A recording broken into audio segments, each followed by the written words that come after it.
क्या आपने कभी लिबरल्स को हिंदू धर्म का मजाक उड़ाते सुना है? कभी पुष्पक विमान तो कभी गौमूत्र कहकर तंज कसते हुए। उन्हें लगता है कि हिंदू धर्म एंटी साइंस है, पर क्या वाकई ऐसा है?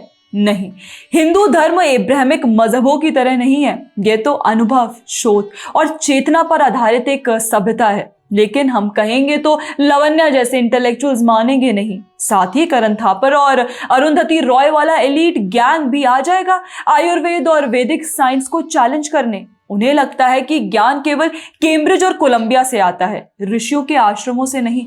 तो आइए आज किसी धर्म गुरु की नहीं बल्कि एक नोबेल पुरस्कार विजेता वैज्ञानिक की बात आपको सुनाते हैं। हाँ, वही नोबेल पुरस्कार जो साइंस का सबसे बड़ा सिंबल है। और देखिए क्या हुआ। 2025 में इकोनॉमिक्स का नोबेल गया उसी चीज के लिए जो हिंदू आइडियोलॉजी हजारों साल पहले समझा चुकी थी, क्रिएटिव डिस्ट्रक्शन, यानी सृजन के लिए विनाश। हम सबने सुना है ब्रह्मा विष्णु महेश। ब्रह्मा सृष्टि के रचयिता, विष्णु पालनकर्ता और महेश यानी शिव संहारक। बचपन में हमें ये बात बड़ी कंफ्यूजिंग लगती थी। भाई सृजन करने वाले की पूजा समझ आती है, पालन करने वाली की भी, लेकिन विनाश करने वाले की पूजा क्यों?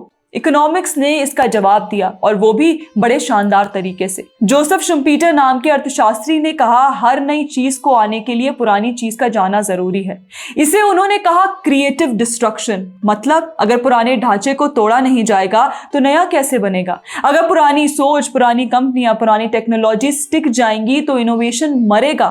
भाई यही तो भगवान शिव का काम है। जो ठहरा हुआ है, जो सड़ गया है, उसे तोड़ना ताकि नई सृष्टि हो सके। अब देखिए भगवान शिव का तांडव दो रूपों में होता है। एक आनंद तांडव जहां परिवर्तन रिदमिक और कंटिन्यूस होता है, और दूसरा रुद्र तांडव जब बदबू इतनी बढ़ जाए कि इंक्रीमेंटल बदलाव भी पॉसिबल ना हो।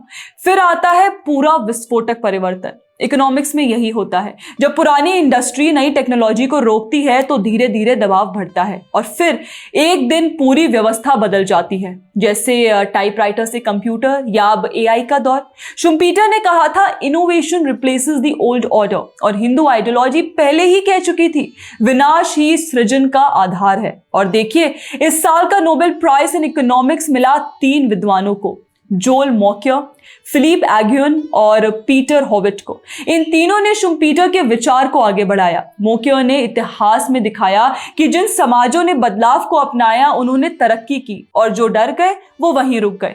एगियन और हॉविट ने मैथमेटिकल मॉडल बना दिया, कहा कि इनोवेशन भीतर से आता है, एंडोजीनियस, क्योंकि हर नई तकनीक पुरानी को मिटा देती है। यानी अर्थशास्त्र में भी शिव का तांडव चलता रहता है। ब्रह्मा सृजन करता है, विष्णु पालन करता है, पर जब ठहराव आता है तो भगवान शिव आते हैं और नृत्य शुरू कर देते हैं। पर दोस्तों कहानी यहीं खत्म नहीं होती। याद कीजिए जब देवताओं और असुरों ने समुद्र मंथन किया तो पहले निकला विष हलाहल। वो जहर इतना घातक था कि दुनिया खत्म हो सकती थी, और उसे पीने के लिए शिव आगे आए, नीलकंठ बने। अब इसी कहानी को आधुनिक भाषा में समझिए।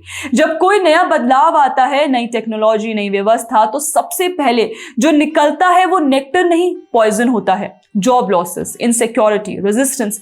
कई लोग जो पुराने ढांचे से जुड़े हैं वो डरते हैं क्योंकि उनका हित वहीं फंसा होता है। तो जो समाज उस जहर को संभाल लेता है, यानी जो अपने लोगों के लिए ट्रांजिशन मैकेनिज्म बनाता है, वही असली नीलकंठ बनता है। बाकी जो डर गया वो इतिहास बन गया। भारत का 1991 का आर्थिक सुधार भी एक तांडव था। लाइसेंस राज, सरकारी जाल, पुराने उद्योग, सब में एक बदबू भर चुकी थी। तब पीवी नरसिम्हा राव और उनकी टीम ने वही किया जो शिव ने किया था, पुरानी व्यवस्था को तोड़ा। और हाँ, बॉम्बे क्लब जैसे लोग उस समय चिल्ला रहे थे अर्थव्यवस्था नष्ट हो जाएगी, लेकिन उस नाश में ही तो नया भारत बना जो आज स्टार्टअप नेशन कहलाता है। आज दुनिया फिर एक नए समुद्र मंथन से गुजर रही है। एआई, ग्रीन टेक, जियोपॉलिटिक्स, हर जगह पुराना ढांचा टूट रहा है। कुछ नौकरियां जा रही हैं, कुछ नहीं बन रही हैं। अब सवाल ये नहीं कि विनाश क्यों हो रहा है, सवाल ये कि क्या हमारे पास शिव जैसा संतुलन है? क्या हम उस जहर संभालने की ताकत रखते हैं? भारत का दर्शन हमें बताता है ब्रह्मा और विष्णु तब तक काम नहीं कर सकते जब तक शिव नृत्य ना करे। शुम्पीटर ने उसे कहा क्रिएटिव डिस्ट्रक्शन। मॉक्यूर ने बताया कि इतिहास उसी पर टिका है। आगियो और हॉयटर ने उसे ग्रोथ मॉडल में ढाल दिया। पर हिंदू सभ्यता ने हजारों साल पहले कह दिया था, सृजन बिना संहार संभव नहीं। तो अगली बार जब कोई पुष्पक विमान या काउ साइंस का मजाक उड़ाए तो बस मुस्कुरा कर कहना, भाई तुम्हारे नोबेल विनर्स तो आज वही पढ़ा रहे हैं जो हमारे ऋषियों ने सदियों पहले लिख दिया था। अंत में मैं केवल यही कहना चाहूंगी कि अगर हम शिव से डर गए तो ठहर जाएंगे, अगर बिना नीलकंठ बने शिव को मुक्त कर दिया तो टूट जाएंगे, पर अगर शिव के नृत्य को समझ लिया तो अमर हो जाएंगे। दोस्तों, आपकी इस पर क्या राय है हमें कमेंट सेक्शन में जरूर बताइएगा। बाकी ऐसे और वीडियोस के लिए आप हमारे चैनल को सब्सक्राइब करना ना भूलें। जय हिंद।